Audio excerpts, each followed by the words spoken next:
So, to begin, you are Penny Rose. Yes, sir. And you are an impresario, if I can use that expression. Well, yeah, it's a rather grand expression for things that I do. Things that you do and things that you have done. One of which, of course, is to assist in bringing several musical performers and actresses and actors into their own being. Wade Hemmingsworth being one of them, musician, composer, artist, etc. Can you tell me when you first met Wade? It's a good question. I don't really know. I know he didn't come to the Cantina at the time it was on, and that was up to 78. But Bill Russell had met him because he had had dinner. This is a cute story. Bill Russell met him at the L'Héritage at a restaurant, and because Bill was singing there. And this woman said, "Can you sing The Black Fly?" Oh, no, I think she asked him, "Can you sing any Canadian tunes?" And so he came out with one of either the Log Driver's Waltz or the Black Fly. And this woman went, "Well, how did you know that? How do you, and it was Irene and Wade having dinner at the restaurant. So they got introduced, but I didn't meet him then. And I don't know exactly when, maybe through Sarah Solly at the bookstore, because she introduced a lot of people, Irene being an artist and him being a musician and an artist as well. She made a lot of contacts with networking. And on that particular occasion, did Wade feel obliged to get up and sing along with the No, I don't think he did. Yeah. You mentioned the Cantina, Rose's Cantina. Can you tell me a bit about it, when it started, and how often you had musicians? I guess in? You want to get me before I die or something. Anyway, yes, the Cantina started around 71. I guess you want to get me before I die or something. Anyway, yes, the Cantina started around 71, 72, went for 6.5 years. It was a hobby. Every single weekend. Basically, it's the entire time. Nobody really got paid. The musicians got a happy weekend in the country. It was a hobby. Gas paid. Basically, that was about it. Nobody really got paid. The musicians we didn't make any money. A happy weekend in the country and gas paid. It was in the hippie era. We did all kinds of hippie projects and macrame classes. It was in the hippie era. So we did all kinds of children's projects. We had macrame classes. We had food co-op with crafts. We did 12 months of the year project? Children's things. We had tiny every week. Every week. 12 months of the year project? The little festivals were just a summer thing. Every week. But the Cantina was open every summer. And you got involved in theater as well. The Cantina was open every week. It was Sarah Solly and bookstore. The Cantina was open with Sarah Solly from the bookstore. And we started the founders of some fashion theater. We had that with Sarah Solly before the theater started. She had that fashion show at the theater. Before the theater started, fashion shows in industry and fashion. She had that fashion. It was really fun. It was really fun. It evolved into fashion. It was really fun. So that's how they get involved in making theater and history of fashion. See what they could help us with. So that's how they evolved into making it. They could help us with. And it started. And we did get grants from the town and permission and produced and see what they could help us with. And it started. And we did our first dinner theater. Kind of backed off for a while because they found absorbed my entire summer. Kind of backed off for a while because I didn't like that. Absorbed my entire summer. We have a lot of summer. We have 8 weeks. I didn't like that. Kind of backed off for a while. And that theater came apart. We started it up. That theater came apart. We have 8 weeks. When I started it up, resigned. There's another theater. That theater came apart. Seniors doing shows for the gang, and we just have seniors sell the shows to certain areas. There's another theater that there's two shows to sell. There's French and English. There's two shows, French and English. So yeah, there's two parts. French and English to sell the shows. So yeah, was Wade ever? There's two parts to it. There's French and English. Was Wade ever a performer? No, Was Wade ever a performer? So you're friendship with Wade. How did that get? So you're just came about. Irene and he and no, just came about that I had. Irene and they came to parties that I had. Parties and they came to parties and then I did a concert and I did things and then I did a concert and I did a Valentine's concert and then I did a concert. Did a Valentine's concert with Wade, Jackie and Anna. Did a Valentine's concert with Wade and Paige and Anna. And they were the Mountain City Four. Weldon, kind of the Mountain City Four. They were the Mountain City. It's always just a collage. Kind of the Mountain City Four. It's always just a collage. And it was a really nice evening. Yeah, and it was at a place called the Carriage House. And it was a really nice evening. Yeah, it was called the Carriage House. Well, I can say that having attended a couple of your parties, they are epic. Well, I can say that having attended a couple of your parties. What about Peter Wally? How did you meet him? And do you know if he? What about Peter Wally? How did you meet him? Before Wade and do you know if he resided in Morin Heights? I'm not sure when Peter Wally came here, but I think it was way before. I'm not sure when Peter Wally came here, but I think it was way before Montreal. Wade. And then Wade lived. He and Irene bought a house in Morin Heights, and then he and Irene bought it before they put the new road in.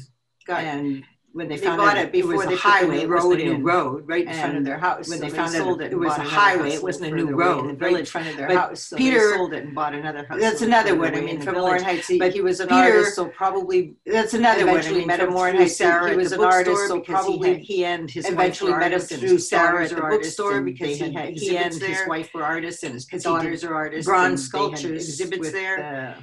Because he did bronze sculptures. It's the old casting. It's a one-time cast. You make a wax. It's the old casting. It's a one-time cast. You make a wax cast, and it's gone. So, and I think that they met through Sarah at the bookstore. So, and I think that they met through Sarah at the bookstore. Because that was getting people what she did, and they obviously hit it off with their getting people together, and they what each one of them did, and his song Wade's songs, and what each one of them did, and his song. They started the storyboard, and probably at that time they did. I guess they started the storyboard, and probably at that time Terry Ryan and Bob Sparks both worked at the film board, and maybe they helped make the connections, or Peter Weldon helped make the connections to get the NFB films going, The Log Driver's Waltz and The Black Flag.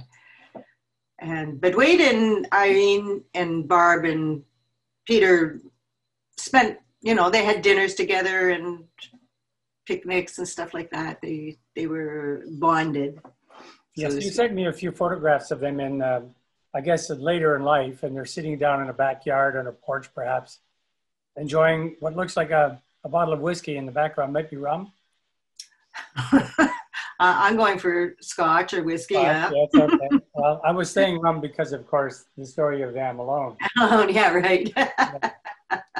And this is the storyboard that Peter Wally illustrated, of course, and as you say, pitched to the National Film Board.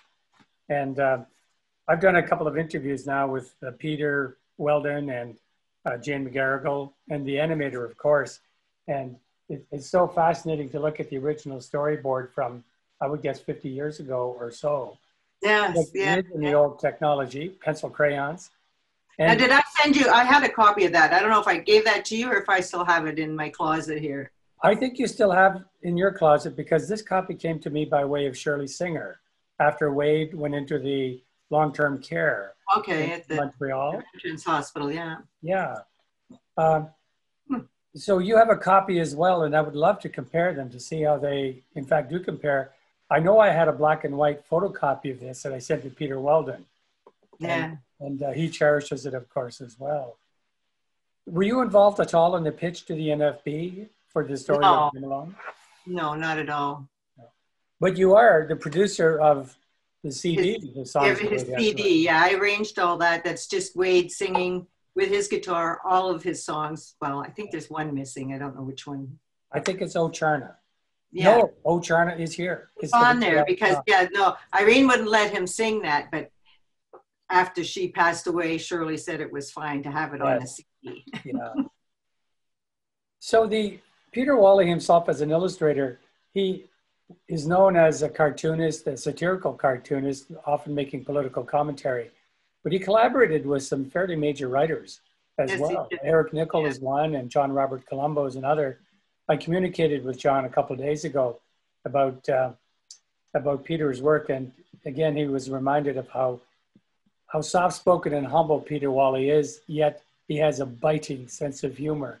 I can imagine what he would have done in the Trump era, for example. Oh, it would have been just the best. The best cartoons would have been out there, yeah. Did you have that sense of Peter that he was that sort of political commentator with a sense of humor that was just edgy, or was he primarily an illustrator?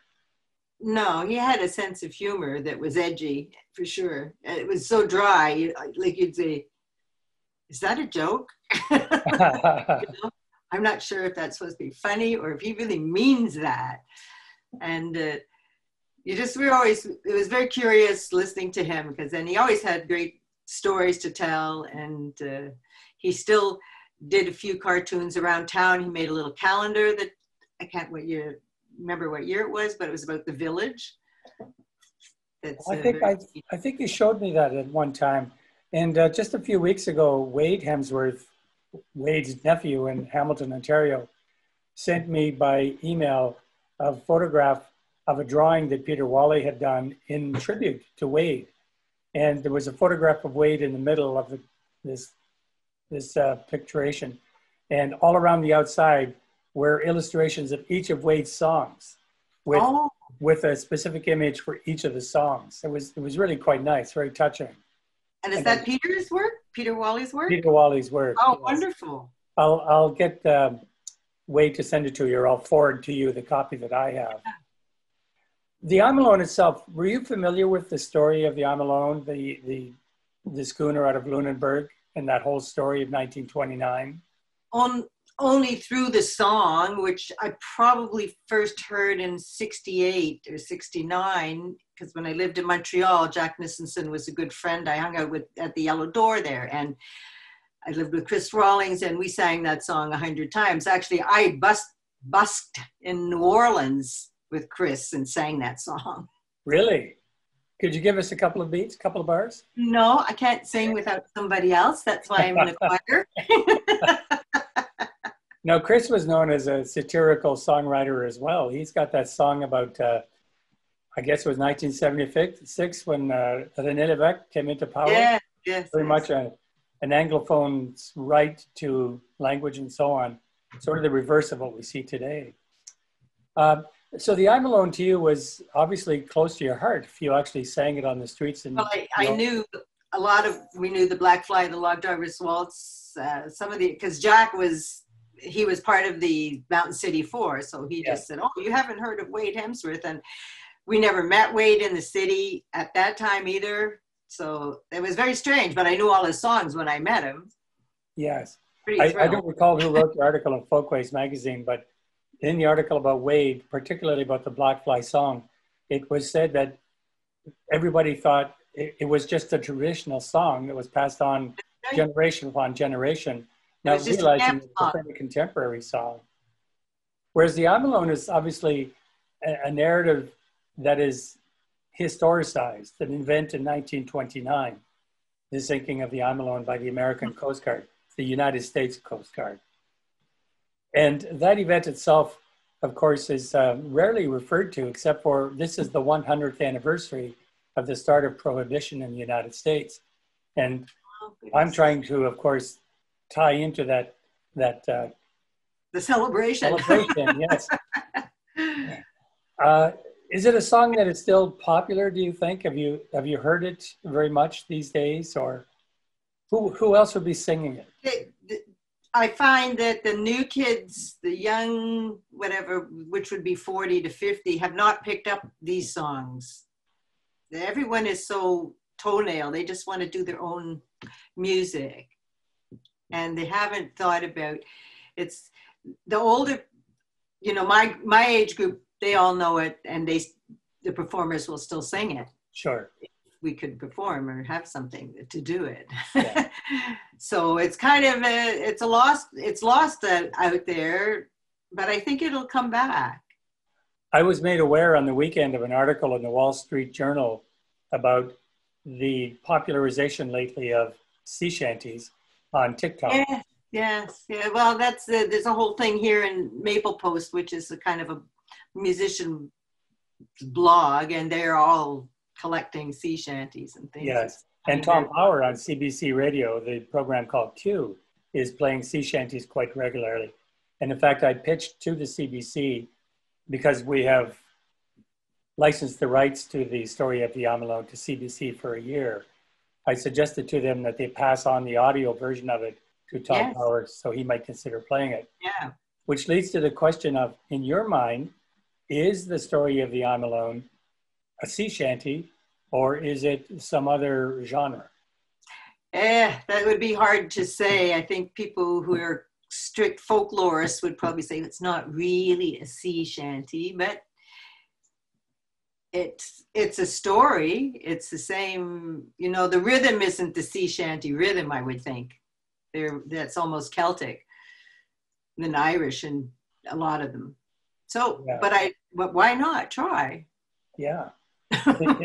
Well, in my mind, of course, it does tell a story, and there's a beginning, a middle, and an end to it. It's the only repetition really is in the chorus. And I was saying to some people the other day how when Alison Wolvers, who was the lead animator of the project, was working for 8 months on doing the animation from Peter Wally's Storyboard, at the end of that 8 months, she pretty well knew the chorus by heart. Of course, it's not hard to learn, but she eventually would put on earphones or headphones to not hear it any longer. She was inundated by it. Yeah, no, you could overkill. Yeah, overkill. Yeah. But tell me your opinion of the animation. Is it one that you thought, it's great. Given your knowledge of the original, it tells the story. Storyboard by Peter Wally, does the animation do it justice? I thought it did. Visual. I thought it was very great. You know, you had a good you mentioned bass a little while ago that young people tend not to like this style of folk music. It's great. Do you think similarly that young people would not be drawn to this style of animation? It's a lovely visual. I'm not going to say like, it's just that they haven't been. Well, you mentioned a little while ago that young people tend not to like the style of folk music. Everybody had coffee Do you think houses where similarly that young people would not be drawn to this It's coming back in the form of house style of concerts animation? and that kind of stuff can be done. I'm not going to say like, it's just that they haven't been. It's still older people are doing it, that the young people haven't really caught on. In the 70s, we had everybody had coffee houses. So I think music and stuff. And you can't say that it won't catch on or it will catch on. You just don't know what's going to. Let's grab somebody. It's still older people are doing grabbing the right group of people and getting it out there. Doing that is the key. Yeah. So I think to get it to multiply, you can't say that it won't catch on or it will catch on. You just don't know what's going to grab. I see behind you in your and bookcase, grabbing a right group of people and getting it out there. And a lot of books and maybe cassette. Just books and like a disease, you know. Throughout all my cassettes, I think maybe I kept 7, but there's no use. There's nobody has. I see behind you in your bookcase. They're not going to go anywhere except the garbage. LPs and a lot of books. I have a lot of CDs up there. Just books for sale. I threw out all my cassettes. I think maybe I kept 7. When there's no Shirley use. moved to Nobody has a Montreal, machine. Singer, she asked me to help her. They're not going to go anywhere except the garbage. Material. Oh wow! And I have a lot of most of it went CDs to the Library up there. of Archives Canada for sale. Including a lot of ways for sale compositions and storyboards. When because he was also Shirley moved to Montreal, his sketches are Singer, beautiful. she asked me to help her dispose of a lot of her archival material. Among the material that the library had to dispose of was including a lot of ways.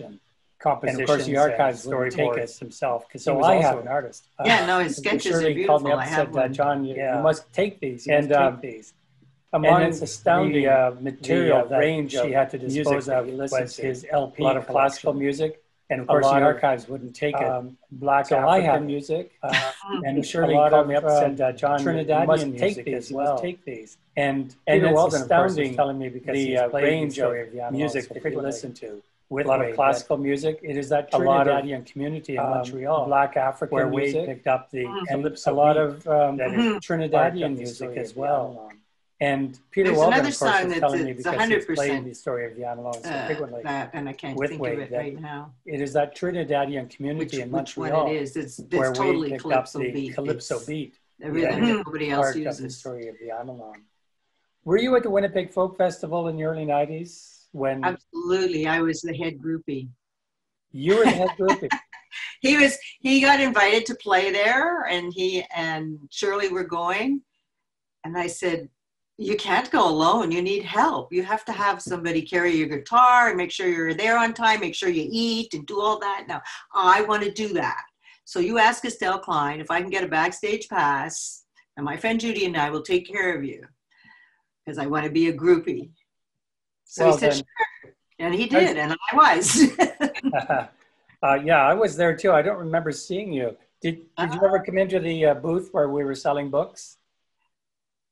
I must have. Yeah. I must have. Yeah. Yeah, maybe you were a true groupie and you hung out with the performers. Yeah, well, I was doing that for sure. Oh my God. Yeah. I remember when he sang the story of Yamalone, we made a point of going to watch Wade's performance for the whole thing. Murray McLaughlin was on stage as well, as I recall. Was he not? I don't know if he was on with him. He did the show after. He did a morning show the next day at the CBC with Wade. I seem to recall he sang one of Wade's songs, and Wade was sitting down behind him, not even playing the guitar, but just listening to Murray. Yeah. Wade wasn't fond of other people doing his music because they didn't do it exactly right. Yes. So Kate and Anna were trusted with it, for sure. Yeah, I remember Kate and Anna on stage, and Dane Lincoln, and who else was on stage? I think Peter Weldon was there. Yes. And Dane, I think, was there. Dane, I believe he was, yeah. And Danny Greenspoon and Joel Zifkin were floating around in the background there. Yeah. Yeah, amazing. Is there anything else then, Penny, that we should add, that you would like to add to this? In his last stages, when he was at the Veterans Hospital, I used to visit him and take Shirley down. And I also got my dog, had to pass a test to go in to visit with them. And it was great for all of the people in there because they just love dogs. But your dog has this horrific test to pass to. Anyway, my dog looked at me like, we've got to get out of here. These people are insane. They make noises and, so because the dog can't be skitterish. There's people with canes and wheelchairs there. Yeah. Anyway, and we would visit Wade. And one time I said, Wade, because he was physically couldn't move, but mentally 100% there. So I said, what do you think about all day? He says, I just go through my life and it makes me very happy. Yeah. I was like, oh. Yeah, Wade was very humble that way, very quiet as well. I think he was able to cope. He had coping mechanisms. And I think you can understand that for folks like him who were through the war in Newfoundland and Labrador and up north, Northern Ontario, as a surveyor, and the Black Fly song captures that very, very well. Yes, if anything, he probably took his angst out in his music. That was his release. His therapy was definitely, and he was very, very particular. He spent hours on each word. Yeah. Making sure it was the right word in the right place with the right note. Yeah. Wow. Penny, I want to thank you very much. Okay, well, thank you, John.